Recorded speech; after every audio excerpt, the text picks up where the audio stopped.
toys represent one of the greatest joys of growing up and staying young. So today we talk with Greg Ahearn, CEO and president of the Toy Association, who after 35 years working in the field is fighting to make it not only fun-filled, but tariff-free, on behalf of the child that lives in all of us. From Ballard Studios in Washington, D.C., it's 13th and Park. The hard things that are necessary, we either do it or we'll pay the price down the road. That often is missing in politics. We have to solve everything. It's a nightmare. You and I can differ, but that doesn't mean you and I cannot be friends. I have faith in the American people. Those are the facts. The Illuminati, right there. Aliens could have invaded and nothing would surprise me at this point. We went from North Korea to M&M. That's a lot, man. What's in this tea? Well, Greg, welcome to the show. I was looking forward to this.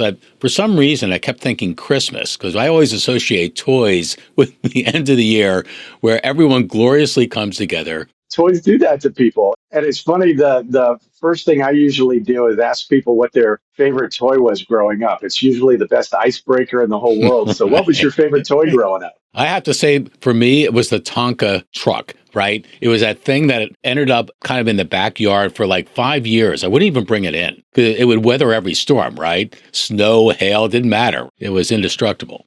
That's the best thing about Tonka trucks was that they were indestructible. They lived up to their names. So it's great to be here. Thank you for having me on. I truly appreciate it. Well, I can't wait to get into it because there's a lot of things, we've had discussions offline. First is, you told me how labor intensive making the most popular toys is. When you make a face or you do the hair on a doll, it's a very skilled operation. It's not just a widget you make in a factory, it's hand done, which is one of the reasons I assume that China commands right now upwards of 80% of the toy market in terms of production. Does that explain why America is not maybe a more viable producer of those kind of high quality toys?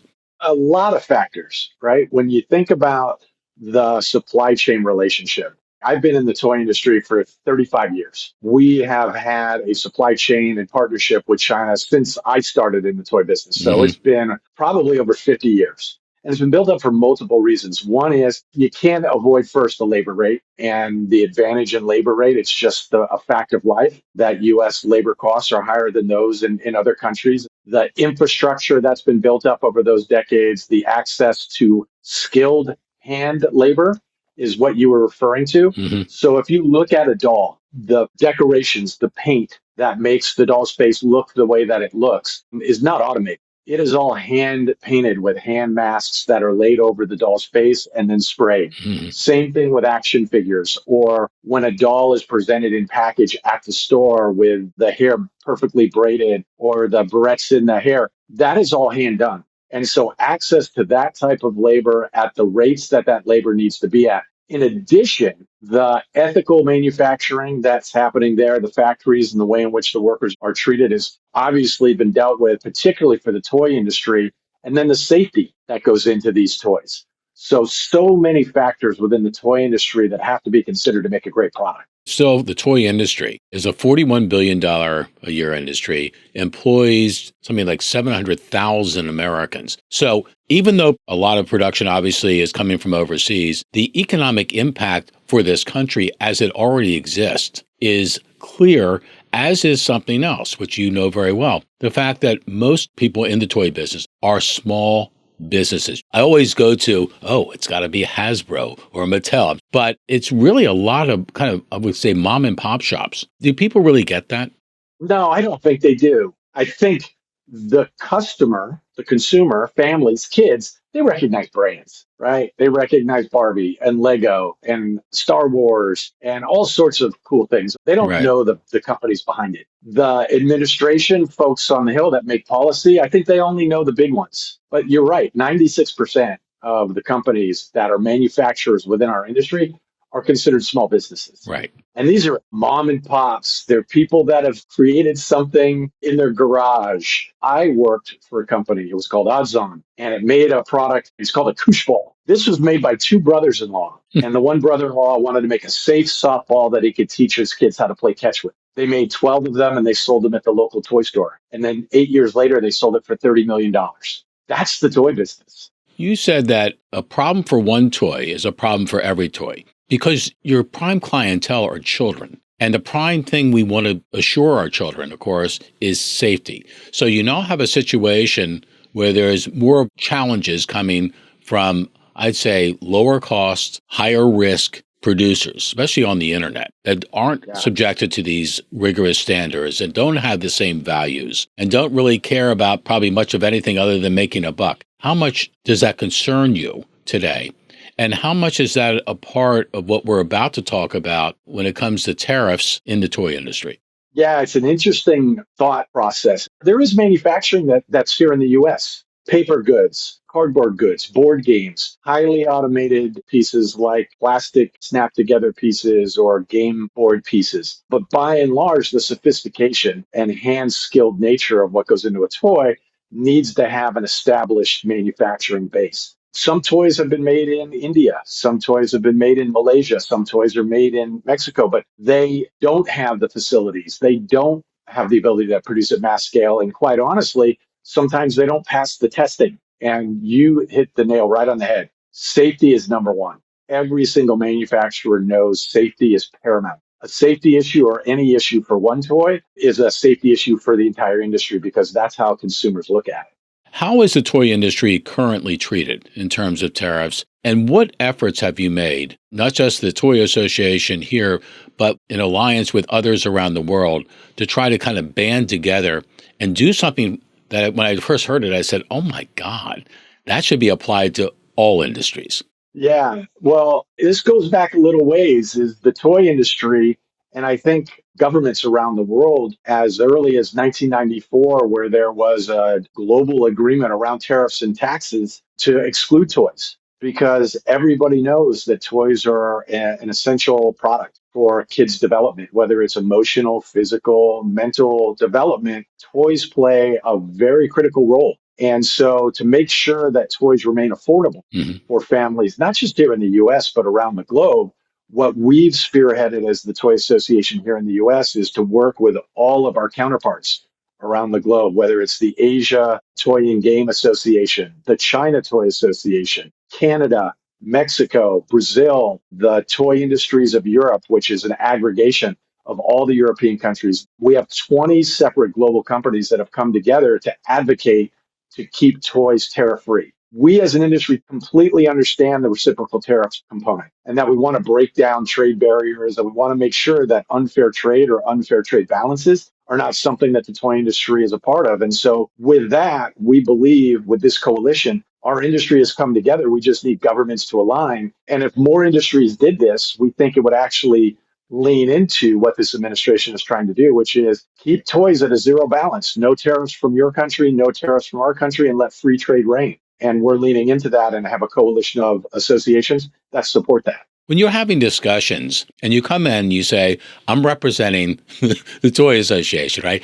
That's got to be an icebreaker, right? Oh, it's the best. I do the same thing we did at the beginning of this podcast. We've sat with senators, we've sat with representatives, and really the first question we ask is, hey, what was your favorite toy growing up? And what you get then is everything melts away.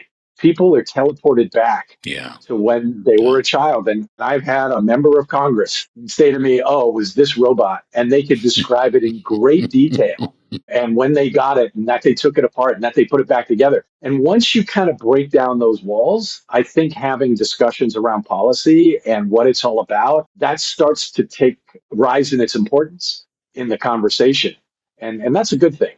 So, Greg, what's changed about the toy industry over the last 10, 20 years? Yeah, well, lots of changes. I think the sophistication of toys, the entrance of digital in the toy category and what role that plays. But I think really when you get down to it, is play. And yes, the digital content and tablets and phones and all of that, yeah, there's a role that those play in children's lives. And there's this phenomenon people talk about of kids getting older, younger, introduced to electronics earlier, all of that. I think that's baloney. I think that when you see kids get engaged with core play, whether it's outside play, construction, or imaginative play with dolls and action figures, or learning toys, or board games where kids learn collaborative play, there is a place for traditional play for kids of all ages. And in fact, this is an interesting note, is there's a new form of play that's coming about, which is called kidulting. From Funko Pops to action figures to comic books, management here at Collectors Marketplace says the bottom line is that nostalgia sells. During the pandemic, a lot of adults were searching for normalcy, and some found it in memories from their youth, creating a boom in toy and collectible sales. And I did this. I love Lego. My son was a Lego maniac. I got the Jaws signature series from the movie Jaws when I was growing up. It scared the heck out of me as a kid. And so I got the Jaws set for Christmas from my kids, and I loved it. That's a new phenomenon. So there's so many facets to the toy industry that it just keeps changing and evolving. And that's what I love about it. So how can government kind of be a partner in all this? Beyond the tariffs that we just talked about and having no tariffs, what else can government do to really help drive one of the most passionate industries I think there is in America? One that jumps to mind, which is kind of a byproduct of tariffs that a lot of people aren't thinking about, is when the branded products do the right thing. They go through all the testing and they spend all the money on the R&D and they do it right. And tariffs then add an additional cost on top of that. It opens the door potentially for counterfeit products or knockoff products that are manufactured outside this country and brought in through de minimis shipments. And for those that don't understand, it's shipments under $800. It's all of the direct-to-consumer online platforms like Temu and Shein and other ones that don't necessarily fall under tariffs right now. And they're for manufacturers that don't do it right. And so you'll have a phenomenon, unfortunately, that tariffs might raise the price of the good, safe toys, allowing those toys that don't do the right testing and that aren't tariffed through de minimis shipments, that those will get through. And consumers can't tell the difference when they're looking on Temu and Shein of an action figure that looks exactly like the one they were going to buy. And it's at $10 cheaper and they're on a tight budget and they've got to buy 5 toys for the holidays. They'll buy that toy and they won't know that they bought an unsafe toy that might have a small part or break. We want government and the administration to understand the nuances to some of the policies that are in place. And even outside of tariffs, being able to control those counterfeits and those knockoff toys from coming in is something that's really important to us. Technology, all the talk about AI and technology. How is that changing the toy industry? I've had an opportunity to talk with many companies that are integrating AI in some shape or form or another. First and foremost, it brings up safety concerns. So you have to do it right because child safety and online privacy is as critical as the physical safety of a toy, right? Makes sense. Where their information is going, who has access to that information, who's signing up a child to be able to be online and get online content. All of that is part of the policy that we as the association back and work with the administration to push. I think the second thing is what's the experience for a child?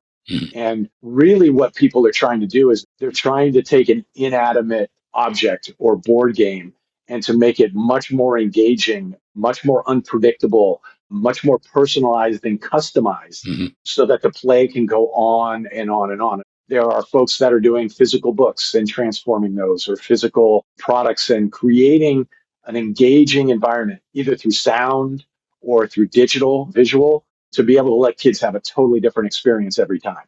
Recently, I saw the Barbie movie, and as you've suggested throughout this conversation, it brought me back, right? Did that movie help in terms of further ingraining the dreams that, that toys represent for our children? I thought that movie was genius from the standpoint of it connected generations of moms, caregivers that had played with Barbie growing up, that now are sharing that experience with their kids or the children that they have in their lives, right? Whether they're an aunt and uncle or a grandparent. And that happens in so many different ways where the entertainment world and the toy world are symbiotically connected. Star Wars, just the amount of engagement and products that allows kids to bring that storyline to life in their own way through Legos, through action figures, through play sets. And sometimes even properties are born out of toy companies, like Spin Master has a show called Paw Patrol. And you wouldn't know it because it's not your demographic, but man, it is one of the best preschool entertainment pieces out there. Same thing with Bluey, which is supported by another company, Moose Toys. So entertainment and the toy industry are so closely aligned that sometimes toy industries come up with the entertainment, or the toy industry's licensed through the entertainment studios the toy versions of a lot of these products, a lot of these entertainment properties that are out there today. Well, Greg, I really appreciate you joining us today. I think if there were ever a rationale for a tariff-free zone, toys should be right there, near, if not at the top of the list. Yeah, keep toys tariff-free. That's our mantra as the Toy Association. So we want to keep toys low cost and get them in the hands of kids all year long. Good luck to you. Good luck to all the toy manufacturers, and obviously for all of our children. I want them to know we're in there swinging for them. Yeah, we appreciate the time. Thank you so much for having me on. Take care.